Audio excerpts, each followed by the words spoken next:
गुजरांवाला में मुतहरिक ताला-तोड़ गैंग के खिलाफ मर्डर टाउन पुलिस की लाहौर में कार्रवाई। नुमाइंदा मलिक रश महमूद की तफसील के मुताबिक मर्डर टाउन पुलिस ने ताला-तोड़ गैंग के सरगना जुबैर को लाहौर से गिरफ्तार कर लिया।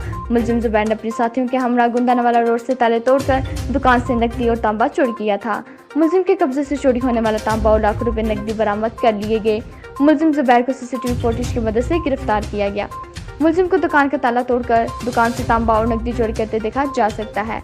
डीएसपी मॉडल टाउन का कहना था कि मुलजमान लाहौर से आकर गुजरांवाला, गुजरात और उसके गिरदनवाम में दुकानों के ताले तोड़कर वारदात करते और फरार हो जाते थे।